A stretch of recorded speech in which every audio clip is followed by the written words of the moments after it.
갓난신고라는 한자어가 있습니다. 갓난신고에서 갓난은 몹시 어렵고 힘들다는 뜻인데요. 갓난하다 보니까 가난이라는 단어가 나왔다고 합니다.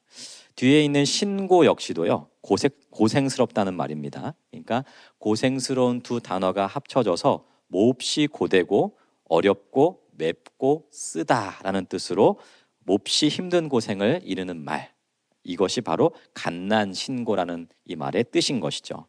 지금 사회를 돌아보면요, 이 갓난신고라는 이 말이 딱 어울리는 시대가 아닐까 싶습니다. 뉴스를 보면 나라의 형편이 좋다는 소식보다 어떤 소식이 더 많죠? 어렵다, 힘들다, 앞날이 어둡다, 이런 소식들이 더 많이 들려오고요. 국제적인 형편도 매우 복잡한 그런 상황입니다. 어제 봤던 뉴스에서요, 보니까 20대 자영업자들이 빚을 2억 졌대요. 보통 평균 2억. 그런데 벌이는 70만 원밖에 안 된다고 합니다. 그러니까 이 나라가 형편이 안 좋다는 것을 나타내고 있는 것이죠. 세상에 많은 사람들이 자기가 먹고 살 떡을 향해서 열심히 달려가고 있어요. 정말 열심히 살고요. 또 열심히 살지만 세상을 잘 살아내는 것은 결코 녹록지가 않는 것 같습니다. 말 그대로 갓난신고라는 것이죠. 이 광야와 같은 세상에서 나를 온전히 채워줄 떡을 구하지만 이 떡을 얻게 되는 것은요, 하늘의 별을 따는 것과 같이 어렵다는 것이에요. 세상에 어느 것 하나 딱 정해져 있는 것이 없습니다. 그죠? 모든 것이 내 뜻대로 되지 않고요, 앞길을 알려주는 사람들도 없습니다. 그래서 인간의 인생을 참 막막한 것이다 라고 생각하며 살아가는 사람들도 많은 것 같습니다. 오늘 말씀에는 이러한 광야길과 같은 인생 속에 찾아오신 한 분을 소개하고 있습니다. 바로 예수 그리스도이시죠. 오늘 말씀은 요한복음에 기록된 예수님의 네 번째 표적을 담고 있어요. 이 말씀은 믿는 사람들뿐만 아니라요, 믿지 않는 사람들까지도 너무 잘 알고 있는 아주 유명한 말씀이죠. 흔히 오병이어라고 부르는 이 표적은 예수님께서 보리떡 5개와 물고기 2마리를 가지고 5,000명이나 되는 많은 사람들을 먹이신 그러한 사건입니다. 이 기적은요, 요한복음에만 기록되어 있는 것은 아니에요. 사복음서에 다 기록되어 있습니다. 그러니까 같은 사건이라 할지라도 어디에는 기록되어 있고 어디에는 안 기록되어 있고 이런 사건들이 많이 있거든요. 그런데 4군데 다 기록됐다. 그럼 무슨 뜻일까요? 중요하다. 물론 말씀이 다 중요하죠. 하지만 이것은 특별한 사건이다라는 것을 나타내고 있는 것 같아요. 그만큼 중요하기 때문에 모든 복음서 기자들이요, 빼놓지 않고 모두가 기록하고 있는 것이죠. 그렇다면 여러분, 이 말씀이 우리에게 의미하는 바가 과연 무엇일까? 과연 얼마나 중요한 말씀이기에 성경은 이 말씀을 이렇게까지 중요하게 여기고 있을까? 함께 좀 살펴보도록 하겠습니다. 오늘 말씀은 예수님께서 디베랴의 갈릴리 바다 건너편으로 가시면서 시작을 하죠. 이곳에 예수님께서 이르시자 수많은 무리들이 따르기 시작했어요. 우리가 잘 아는 것처럼요, 예수님 공생애 사역을 하시면서요, 많은 병자들을 고치셨습니다. 그리고 여러 가지 기적들을 나타내셨죠.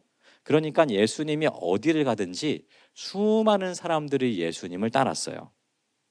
이곳에서도 예수님께서 자신의 동네에 당도하셨다는 소식이 들려오자마자 정말 많은 사람들이 예수님 앞에 모여들기 시작했습니다. 근데 예수님께서 이 갈릴리 바다에 이제 이렇게 이르신 목적은요, 병자를 치유하기 위함은 아니었어요. 어떤 이유 때문이었냐면 하나님의 말씀을 이들에게 가르치시기 위해서 이곳을 찾아오셨다는 것이죠. 3절에 보시면 예수께서 산에 오르사 제자들과 함께 거기에 앉으셨다 이렇게 되어 있습니다. 여기서 제자들과 함께 앉으셨다 이 말은요, 예수님께서 나 오래 걸었더니 피곤하다, 좀 앉아야지 해가지고 앉으신 그 행위를 뜻하는 것이 아닙니다. 이 말은 예수님께서 자리에 앉으셔서 그곳에 모여 있는 사람들에게 무엇인가를 가르치시는 행위를 묘사하고 있는 거예요. 즉 예수님께서 이 갈릴리 바다 이 동네에 찾아오신 근본적인 이유는 무엇이냐 하면 자신을 찾아온 수많은 사람들에게 하나님의 말씀을 가르쳐 주시기 위함이었다는 것이죠. 그런데 예수님께서 이렇게 말씀을 가르치시던 중에요, 뜻하지 않는 일이 한 가지 벌어지게 됐습니다. 더 많은 사람들이 예수님 앞에 몰려오는 것을 보시고 예수님께서 제자들에게 한 가지 질문을 하셨던 것이에요. 어떤 질문입니까? 우리가 어디서 떡을 사서 이 사람들을 먹이겠느냐 이렇게 물었다는 거예요. 여러분, 이게 이제 우리가 남의 일이라고 생각해서 들으니까 아무 일처럼 아닌 것처럼 느껴지잖아요. 내 일 아니잖아요, 그죠? 근데 예수님으로부터 내가 이 질문 한번 받았다고 생각해 보십시오. 어떠시겠어요? 난감하죠, 그죠? 우리 뭐 50명, 500명 먹이는 것도 몇 날 며칠을 준비해야 되잖아요, 그죠? 또 5,000명 어떻게 먹입니까 우리가? 그러니까 굉장히 난감한 질문을 예수님께서 제자들에게 하고 계신 거예요. 여러분, 예수님께서 특별히 빌립에게 이 질문을 하신 이유가 무엇이죠? 왜 이 질문을 하셨습니까? 6절에 나타나 있는 대로 빌립을 시험하기 위해서였다는 거예요. 자, 예수님의 이 질문에 빌립 어떻게 대답하죠? 각 사람으로 조금씩 받게 할지라도 200데나리온의 떡이 부족하리이다. 한 사람당 최소한의 음식만 나누어 준다 할지라도 얼마가의 돈이 필요하다? 200데나리온이 필요하다는 거예요. 200데나리온 얼마인가요? 네. 이것은요, 당시 한 8개월치의 월급이에요. 그러니까 평균으로 한 2천만 원 될라나요? 2천만 원. 네. 그러니까 큰 돈입니까? 작은 돈입니까? 큰 돈이죠. 그러니까 사실 이 말은요, 빌립이 예수님, 우리가 이 사람 먹이려면 한 200데나리온 정도 필요합니다. 그 사실, 그 정보를 알려드리기 위해서 이야기한 게 아니에요. 뭐죠? 우리가 이들을 먹일 수 없다는 것을 말하려는 겁니다. 예수님, 우리가 이 사람들을 아주 조금씩만 먹이더라도 200데나리온이라고 하는 돈이 필요한데 우리에게 그만한 돈이 없지 않습니까? 우리가 이 일을 해결하는 것, 특별히 예수님께서 이들을 어떻게 먹이겠느냐라고 하신 그 질문과 요청은 우리가 이루기에 불가능한 일입니다. 이 이야기를 하고 있는 거예요. 근데 여러분, 오늘 말씀을 보시면 빌립 외에 또 한 명의 제자가 이 상황에 대해서 반응하고 있는 것을 볼 수 있어요. 누구죠? 바로 안드레였습니다. 그러니까 이 사람은 빌립보다는 조금 더 실천적인 반응을 보였습니다. 실제로 이 상황을 한번 좀 해결해 보고자 하는 그런 마음이 있었던 것 같아요. 그래서 한 아이로부터 뭘 얻어왔어요? 보리떡 5개와 물고기 2마리를 구해왔습니다. 하지만 여러분, 이 안드레가 예수님께 고백하고 있는 말을 한번 보세요. 뭐라고 얘기하죠? 9절 함께 읽어보겠습니다. 여기 한 아이가 있어 보리떡 5개와 물고기 2마리를 가지고 있나이다. 그러나 그것이 이 많은 사람에게 얼마나 되겠사옵나이까? 자, 이 말씀에서 그것이 이 많은 사람들에게 얼마나 되겠사옵나이까? 이 말은요, 뭔가 긍정적인 말이 아니에요. 그죠? 뭔가 딱 읽어봐도 어떻습니까? 굉장히 부정적이고 비관적인 말이죠. 이걸 원어로 보면요, 이렇게 돼 있어요. 직역하면 예수님, 이것이 그들에게 무엇입니까? 이렇게 직역해 볼 수가 있어요. 이것이 그들에게 무엇입니까? 이게 어떤 것 뜻이에요?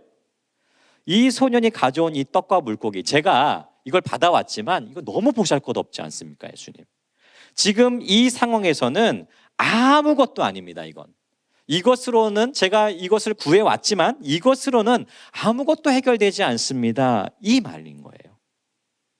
여러분, 지금 예수님의 시험 앞에 제자들이 보이고 있는 반응은 뭡니까? 어떤 반응을 보이고 있죠? 불가능이에요. 불가능. 이들을 무엇으로 먹일 수 있겠느냐라고 하는 예수님의 이 시험 앞에 제자들은요, 지금 이 상황으로 봤을 때 예수님께서 하신 이 말씀은 우리가 해결할 수 없는 불가능한 일입니다. 이 반응을 나타내고 있는 것이에요. 사실 우리라도 같은 반응을 보이지 않겠습니까? 불가능한 일을 시켜놓고서는 어떻게 해결하라고 하는 것이냐. 자, 오늘 말씀에 예수님 곁에 모인 사람들은 5,000명이라고 기록되어 있죠. 사실 예수님 당시의 시대에는요, 사람 숫자를 살 때 누구만 셌다? 남자만 셌어요. 그러니까 그 자리에 모인 사람은 정확히 몇 명인지는 알 수 없지만 5,000명보다는 훨씬 많았을 거예요. 그런데 예수님 돈 한 푼 없이 다니시는 분이시잖아요. 그런데 예수님과 제자들이요, 돈 한 푼 없이 갖고 다니시면서 이렇게 많은 사람들을 위해서 음식을 사서 먹인다? 불가능한 일이었습니다. 즉 예수님은 제자들에게 알고 있었어요. 불가능한 일이라는 사실을. 그런데 알고 계시면서도 이 불가능한 일을 물어보고 계신 거예요.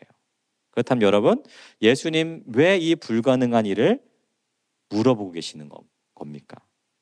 모르셔서? 아니라는 것이죠. 왜 제자들에게 어떻게 이들에게 떡을 사서 먹이시겠느냐라고 질문하시면서 왜 시험하고 있는 겁니까? 이유는 아주 분명합니다. 예수님께서 이들에게 보여주시고자 했던 그림이 있었기 때문에, 한 가지 그림이, 메시지가 있었기 때문이에요. 이것은요, 이 메시지와 그림은요, 이때 당시의 제자들뿐만 아니라 지금 우리에게도 동일하게 보여주시고자 하는 그림이자 메시지입니다. 따라서 예수님, 이들에게 어떻게 떡을 사서 먹이겠느냐라고 하는 이 질문은요, 제자들에게만 했던 질문이 아니라 누구를 향한 질문이었다? 우리를 향한 질문이자 시험이라고 한다는 것이죠. 그렇다면 예수님께서 이 시험을 통해서 우리에게 보여주시고자 하는 그림, 우리에게 나타내시고자 했던 메시지는 무엇일까요? 두 가지로 생각해 볼 수 있습니다. 첫째로, 광야 속에서 살아가는 인생의 무력함을 나타내기 위해서예요. 여러분, 지금 이제 5천 명의 군중이 지금 예수님 앞에 모여 있어요. 그런데 어디에 모여 있죠? 요단 동편에 있는 산에 모여 있다 이렇게 되죠. 산. 우리가 이제 산 하면 어떤 게 떠오릅니까? 산 하면. 예. 숲이 우거지고 공기 맑다 하면서, 그죠? 좀 나무에 등도 이렇게 치면서, 예, 우리가 이제 등산도 하고, 예, 이렇게 좀 뭔가 상쾌하고, 예, 이제 이런 거를 떠올립니다. 우리 산 하면 다 그런 게 떠올라요. 근데 여러분, 지금 예수님과 제자들과 군중들이 있는 이곳은요, 그런 산이 아니에요. 우리가 이제 이스라엘 사진이라든지, 우리가 이제 성지순례는 못 가보더라도 우리 사진은 봤지 않습니까? 사진 딱 보면 어때요? 막 숲이 울창하고 막 푸르르고 이런든가요? 아닙니다. 광야잖아요, 광야. 사막이잖아요. 아무것도 없는.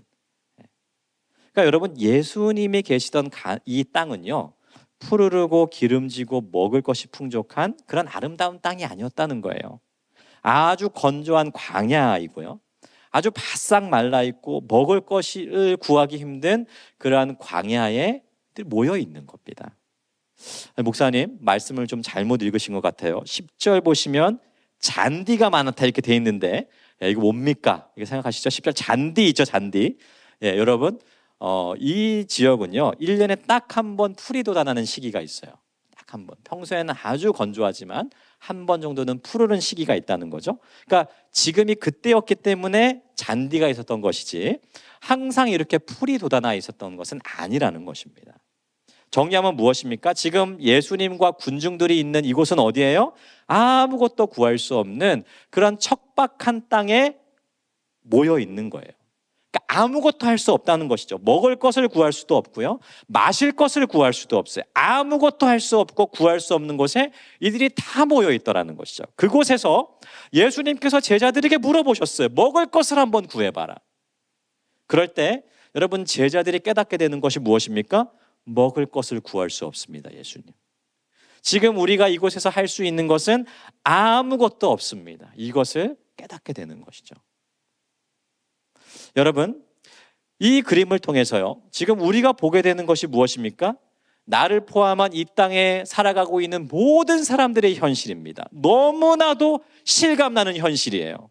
지금 우리 모두가 내 영혼과 삶을 풍족히 채울 수 있는 푸르른 초지에 있는 것이 아니구나. 모든 것을 풍족하게 채울 수 있는 그러한 옥토에 우리가 있는 것이 아니구나. 내가 살아갈 수 있는 모든 것을 나 스스로 찾아내고 해결할 수 있는 것이 아니라 아무것도 해결할 수 없는 그러한 광야 속에 내가 있다는 사실을 깨닫게 되는 거예요. 여러분, 지금 우리가 살아가고 있는 이 세상 어떤 곳입니까? 우리의 삶을 만족시키고 우리의 영혼을 참되게 채워줄 수 있는 그런 곳에서 우리가 살고 있습니까? 그렇지 않습니다. 여러분, 우리가 살고 있는 세상은 광야예요. 인간의 절대 무력함을 느낄 수밖에 없는 그러한 광야 속에서 우리가 살아가고 있다는 사실이에요. 따라서 세상 사람들이 느끼고 있는 갓난신고, 이것은요 이상한 일이 아니에요. 우리의 인생이 왜 쓸 수밖에 없느냐, 우리의 인생이 왜 어렵고 힘들고 척박할 수밖에 없느냐, 그것은 우리가 광야 속에서 살아가고 있기 때문입니다.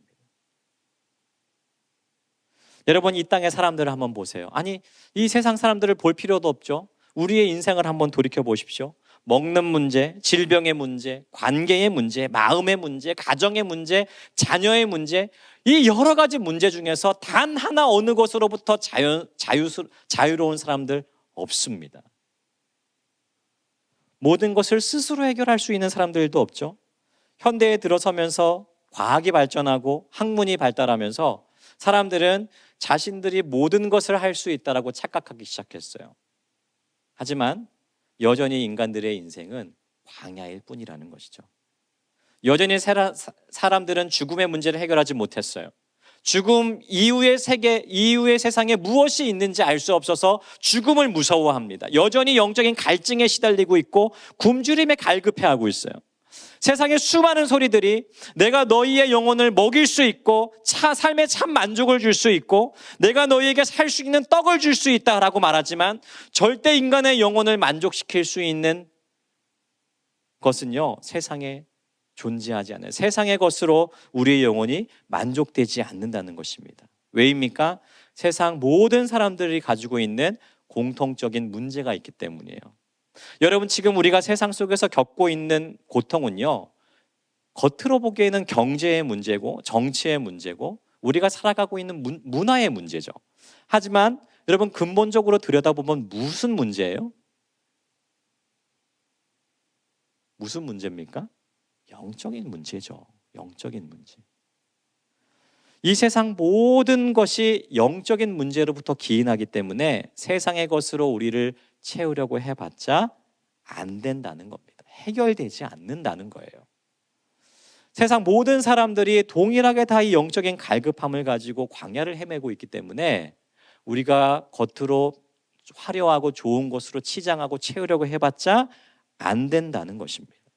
그러니까 예수님 우리에게 제자들에게 주셨던 이 질문을 통해서 동일하게 물어보고 있는 것이에요. 광야와 같은 이 세상 속에서 스스로 너희를 위한 떡을 구할 수 있겠느냐?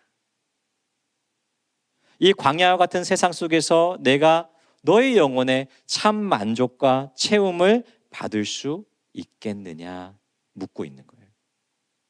여러분, 예수님의 이 질문 앞에 우리가 주님 앞에 드릴 수 있는 답변이 무엇입니까? 예수님, 불가능한 일입니다.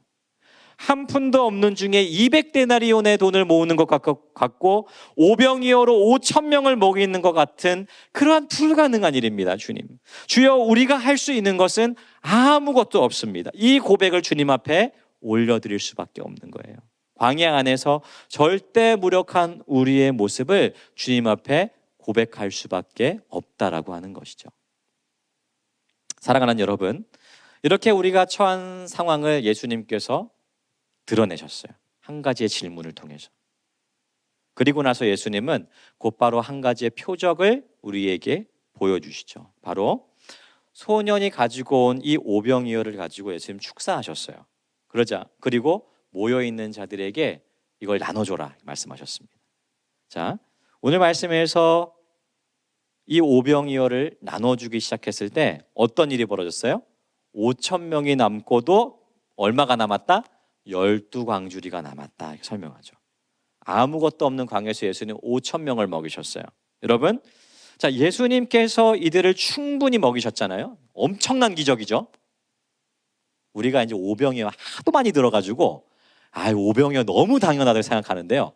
여러분, 이거 엄청난 일이에요. 지금 5,000명을 먹이셨다니까. 여러분, 예수님 이 오병이어의 기적을 통해서 우리에게 보여주시는 두 번째 그림이 있습니다. 뭐죠? 오직 예수님만이 참 생명의 떡이심을 보여주셨다는 거예요.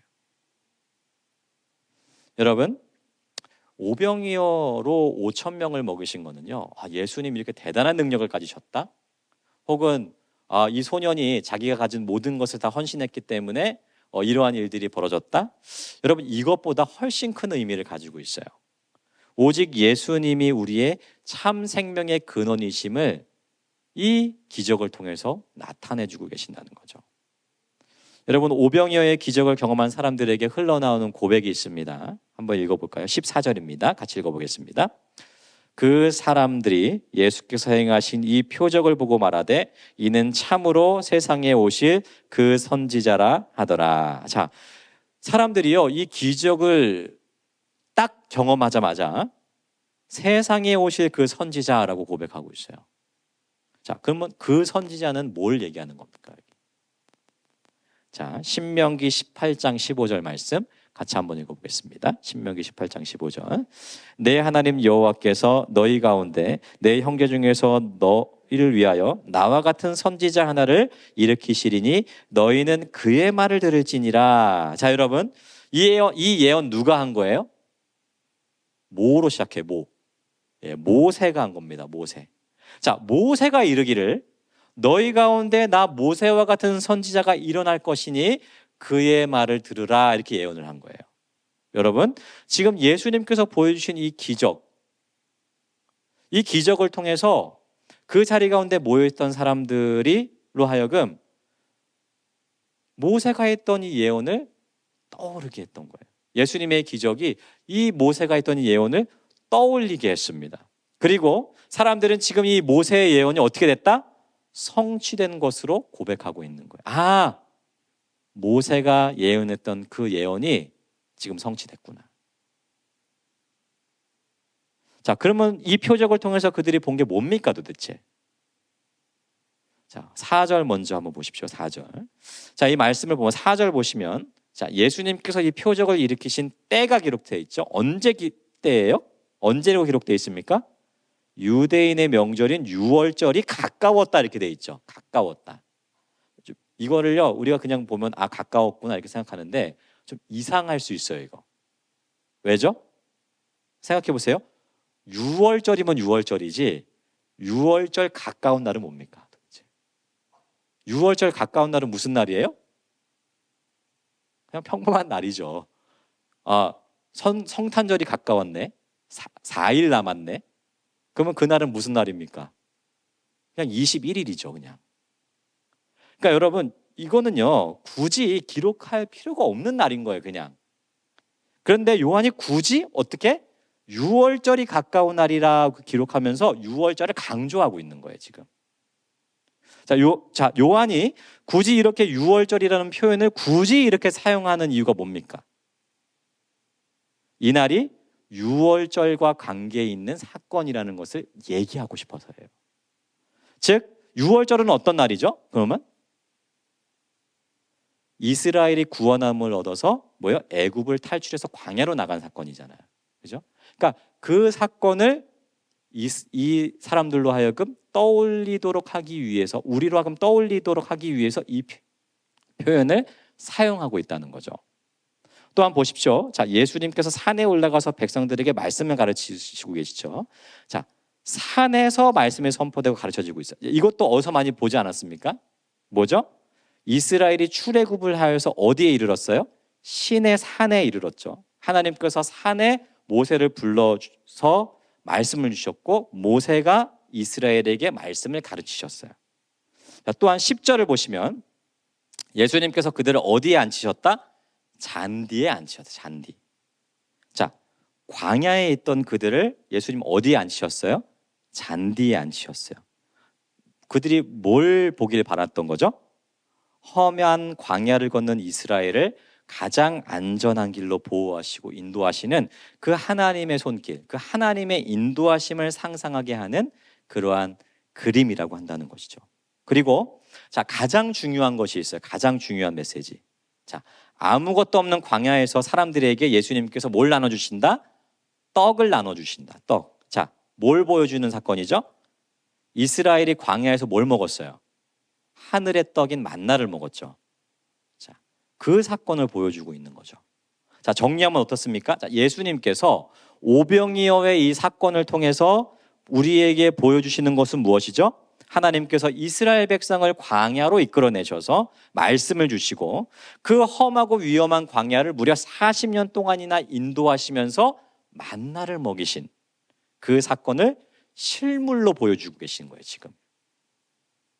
자, 이 놀라운 사건을 경험하자마자 당시 예수님 앞에 모였던 사람들은 모세의 예언을 기억하게 된 거예요. 그리고 예수님께서 모세가 예언했던 그 선지자라는 사실을 어때요? 깨닫게 된 것이에요. 깨닫게. 아, 이 예수가 광야와 같은 이 인생길에서 우리에게 무엇을 주시는 분? 떡을 주시는 분이시구나. 떡을. 하나님께서 우리 조상들에게 광야에서 떡을 먹이신 것 같이 이제는 이 예수를 통해서 우리에게 떡을 주시는구나.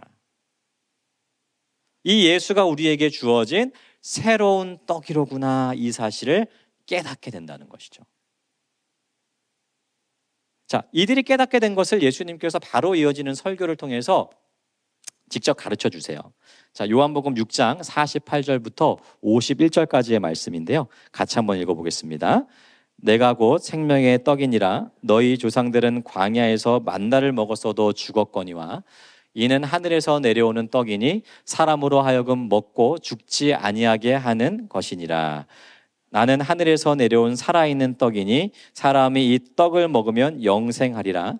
내가 줄 떡은 곧 세상의 생명을 위한 내 살이니라 하시니라. 여러분, 이 말씀을 통해서 예수님께서 우리에게 하시는 말씀이 뭐예요? 너희 조상들은 광야에서 하늘에서 내려온 떡 만나를 먹었지만 그럼에도 불구하고 죽었다. 하지만 뭐죠? 나 예수 그리스도가 베풀어주는 그 생명의 떡을 먹는 사람들은 영원히 죽지 않고 영생함을 얻을 것이다. 내가 곧 생명의 떡이요 나를 먹는 이마다 참 생명을 얻게 될 것이다. 이것을 말씀하고 계신 것입니다. 사랑하는 여러분, 세상의 모든 사람들은 이 광야와 같은 세상 속에서 자기 나름대로의 떡을 만들면서 살아가죠. 세상이 만들어주는 떡, 세상이 제공하는 떡, 그것이 영원한 것인 것처럼 생각하면서 그것을 손에 넣으려고 안간힘을 쓰면서 살아가요. 하지만 하나님께서 우리 가운데 주시는 말씀이 무엇입니까? 사람은 세상의 떡으로 사는 존재가 아니야. 절대 그것으로 영혼의 근본적인 문제가 해결되지 않는다. 사람은 하나님께서 우리에게 주신 참떡, 예수 그리스도로 말미암아 참 생명과 만족을 얻게 되는 것이다. 이것이 오늘 말씀에 기록된 오병이어의 메시지인 거예요. 사랑하는 여러분, 오직 예수 그리스도만이 우리의 참 생명이시요 영원한 생명을 얻게 하시는, 우리의 심령과 영혼을 참으로 만족시키시고 채우시는 생명의 떡이심을 믿으십니까? 아멘. 네, 그것을 믿는 거예요.